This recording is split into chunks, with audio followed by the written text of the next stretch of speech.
Assalamualaikum warahmatullahi wabarakatuh. Perkenalkan kami dari kelompok 3. Di sini kami akan membahas mengenai sintesa protein. Sintesis protein merupakan proses pembentukan protein dalam tubuh makhluk hidup, termasuk manusia, yang dilakukan RNA atas kode atau perintah dari DNA.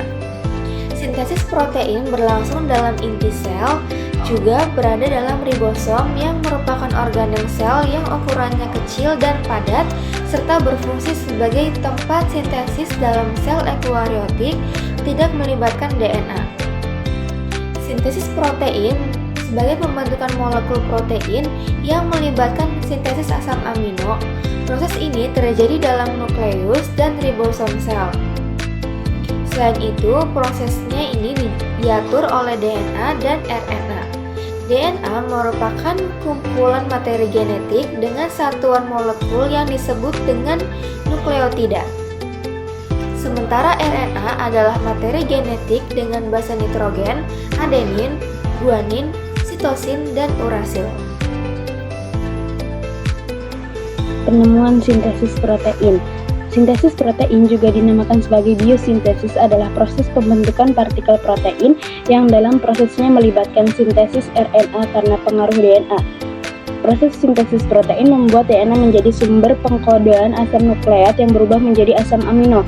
Asam amino akan menyusun protein tanpa terlihat langsung dalam proses sintesis protein.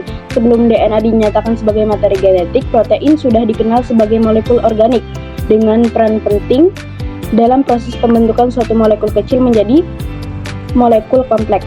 Beberapa aspek yang penting dalam terjadinya sintesis protein pada sel, mekanisme perpindahan hasil transformasi DNA ke tempat terjadinya sintesis protein, dan mekanisme asam amino penyusun.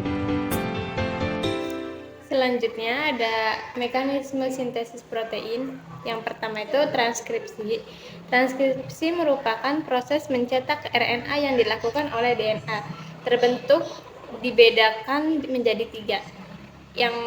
Yang pertama berupa tRNA, mRNA, dan rRNA. Kemudian urutan asam amino akan ditentukan oleh basa nitrogen pada rantai mRNA. Adanya transkripsi juga berada dalam beberapa tahap, tepatnya 3, seperti inisiasi, elongasi, dan terminasi. Urutan tahapan sintetis protein adalah: yang pertama, pembukaan ikatan heliks DNA dilakukan enzim RNA polimerase dan membentuk salinan informasi genetik dari DNA. Yang kedua, tempat menempelnya RNA polimerase pada DNA dinamakan promoter. Fungsinya menunjukkan tempat dimulainya transisi. Lalu yang ketiga, promoter juga menentukan DNA cetakan dari 2 rantai yang ada. Proses dalam langkah ini dinamakan dengan inisiasi. Lalu yang keempat, 2 rantai DNA yang terdiri dari rantai cetakan atau sense dan komplemen atau antisense terpisah. Promoter mulai menempel pada bagian rantai cetakan. Lalu yang kelima, pembentukan RNA oleh RNA polimerase. Titik awal promoter dan bergerak lurus sepanjang rantai cetakan DNA. Lalu yang keenam, hal ini berakibat pada heliks DNA yang terbuka secara berurutan sepanjang 10-20 basa nitrogen. Nukleotida kemudian dirangkai dan proses ini disebut sebagai elongasi. Yang ketujuh, terbentuknya basa nitrogen pada RNA menjadi komplemen basa nitrogen pada rantai DNA sense. Di antaranya seperti basa T pada DNA untuk cetakan A pada RNA. Kemudian basa C pada DNA untuk cetakan G pada RNA. Basa A pada DNA untuk cetakan U pada RNA. Dan basa G pada DNA untuk cetakan C pada RNA. Selanjutnya, RNA polimerase akan mentranskripsi DNA terminator. Proses ini kemudian berhenti dan disebut dengan terminasi. Yang terakhir, RNA akan lepas dari RNA polimerase yang mengakibatkan DNA heliks tertutup kembali dan mRNA yang dihasilkan mulai dari transkripsi akan keluar menuju inti sel ribosom. Selanjutnya saya akan membahas mengenai translasi. Translasi merupakan proses penerjemahan kode genetik RNA menjadi urutan asam amino. Lewat tahap ini, adanya disintesis polipeptida menggunakan kode genetik dari mRNA yang terdapat di dalam ribosom oleh tRNA. Dalam proses ini, diperlukan juga bantuan enzim sintetase tRNA amino asid dan terdiri dari 3 proses: transkripsi, inisiasi, translasi, dan terminasi.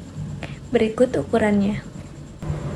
Molekul mRNA akan berikatan dengan subunit kecil pada ribosom.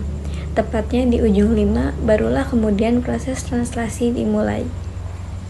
Diawali dari codon start berupa UG yang terdapat pada mRNA, kemudian tRNA sebagai translator untuk membuat antikoid UACH yang nantinya membawa asam amino metionin, asam amino yang melekat pada kodon AUG, dan perlu diingat metionin adalah asam amino awal pada proses sintesis protein. Kemudian asam amino lain akan ditambah oleh enzim tRNA aminoasil hingga mampu dihasilkan rantai polipeptida lengkap. Translasi ini akan terus berlangsung sampai muncul codon stop berupa UAA, UGA, atau UAG, dan jika salah satu ini muncul, maka proses translasi akan berhenti. Sementara itu, polipeptida yang sudah terbentuk akan lepas dari ribosom. Secara ringkas bisa dijelaskan sebagai berikut ini. DNA melakukan transkripsi yang terdapat di dalam inti sel untuk membentuk RNA menjadi mRNA untuk kemudian meninggalkan inti sel menuju ribosom. Prosesnya membawa kodon menjadi tRNA yang juga membawa asam amino sesuai dengan kodon menuju ribosom atau translasi.